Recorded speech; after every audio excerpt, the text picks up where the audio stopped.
Hello everyone. Today I'm going to present a digital storybook based on the graphic novel LDR4 by Cici Bell. LDR4 is an autobiographical graphic novel that tells the true story of Cici Bell's childhood after she lost most of her hearing due to meningitis. Through this story, Cici shares the challenge of growing up with a hearing impairment while learning to accept herself and build meaningful friendships. The main characters are Cici Bell, her family, her teachers, and her friends, including Ginny, Laura, and Martha. When Cici was only 4 years old, she became seriously ill with meningitis, a dangerous infection that required immediate medical treatment. She was admitted to the hospital where she spent many days recovering. During that time, her family was worried and hoped that she would get better soon.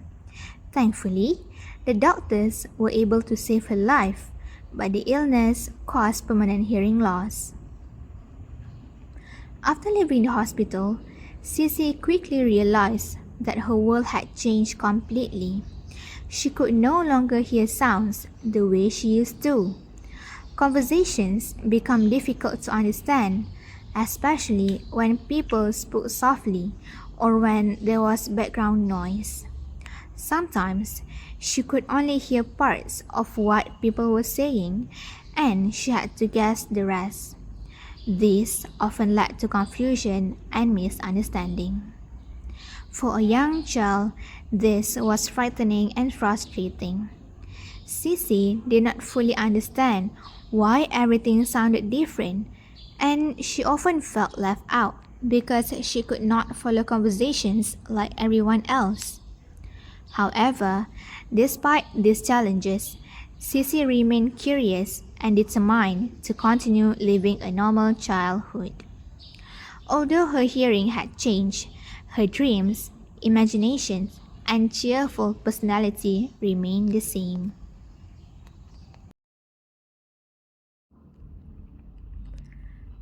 When Cici started elementary school, she received a special hearing device called the phonic ear.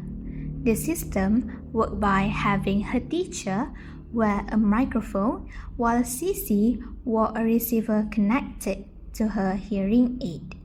This allowed the teacher's voice to be transmitted directly into Cici's hearing aid, making it much easier for her to hear lessons in class. Although the device helped her academically, it also made her feel different from everyone else. The hearing equipment was much larger than the hearing aids people use today, so it attracted a lot of attention. Many classmates looked at her with curiosity, while others asked questions about why she had to wear such a big device. At times, Cici felt embarrassed and wished she could simply blend in with everyone else. She wanted to make friends without people focusing on her hearing loss. Like any other child, she wanted to laugh, play, and learn without feeling different. Even though wearing the phonic ear was sometimes uncomfortable, Cici knew that it helped her learn and communicate better in school.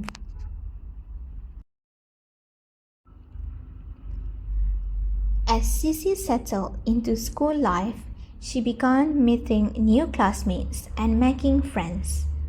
However, building friendships was not always easy. Because of her hearing loss, she sometimes misunderstood conversations or missed important parts of what people were saying.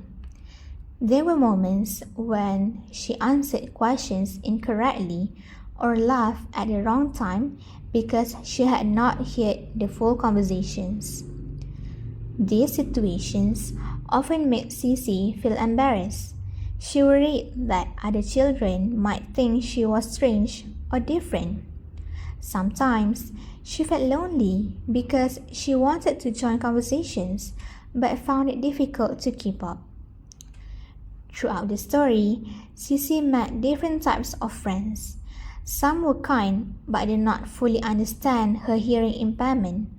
Others unintentionally made her feel uncomfortable by treating her differently or making decisions for her without asking what she wanted. Despite these challenges, Sissy never stopped trying to connect with others.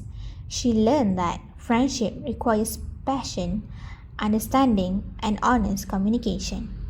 Every experience, whether positive or negative, helped her become more confident and taught her valuable lessons about trusting herself.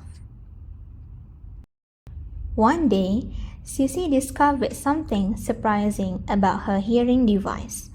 Occasionally, her teacher forgot to switch off the classroom microphone after leaving the room. Because the microphone was still connected to Sissy's receiver, she could hear her teacher's voice from far away, even when they were no longer in the same classroom. To most people, this might seem unusual, but to Sissy, it becomes something exciting. She imagined that she had a secret superpower that nobody else possessed. Instead of feeling embarrassed by her hearing aid, she transformed it into a symbol of strength through her imagination. She created a superhero named LDR4. In her imagination, LDR4 was fearless, confident, and proud of being different. Whenever Sissy felt nervous or insecure, she imagined herself becoming LDR4. Someone who could face any challenge with courage. This imaginary superhero helped Sissy change the way she saw herself. Rather than thinking of her hearing loss as a weakness, she began to see it as part of her unique identity. It gave her confidence to accept herself and reminded her that everyone has something special that makes them different. As Sissy continued growing up, she experienced different kinds of friendships. Some friends were caring but did not always understand what it meant to have hearing loss. Others sometimes made assumptions about what Sissy could or could not do, which made her feel frustrated. Over time, Sissy realized that not every friendship would last, and that was perfectly normal. She learned that true friendship is built on trust, honesty, and mutual respect. Eventually, Sissy became close friends with Martha. Unlike some of other children, Martha accepted Sissy exactly as she was. She did not focus on Sissy's hearing aid or treat her as someone who needed special treatment. Instead, she simply enjoyed spending time with Sissy, listened carefully, and respected her feelings. These friendships help Sissy understand that real friends do not judge others based on their differences. Instead, they support each other, communicate openly, and appreciate one another for who they truly are. Martha's friendship gave Sissy a sense of belonging, reminded her that everyone deserved to be accepted. As Sissy grew older, she became much more confident in herself. She no longer felt the need to hide her hearing aid or pretend that everything was easy. Instead, she learned to speak up whenever she needed someone to repeat a sentence or explain something more clearly. Sissy also realized that everyone has challenges in life. Some people have disabilities that can be seen, while others face struggles that are invisible. Understanding this made her more compassionate and empathetic towards others. By accepting her hearing loss, Sissy discovered that she was capable of achieving many things. She made meaningful friendships, succeeded in school, and became more independent. Most importantly, she learned that confidence comes from accepting yourself rather than trying to become someone else. Her journey teaches us that our differences should never stop us from chasing our dreams. Instead, they help shape our character and make us stronger individuals. Through courage, determination, and self-belief, Sissy transformed one of the biggest challenges in her life into one of her greatest strengths.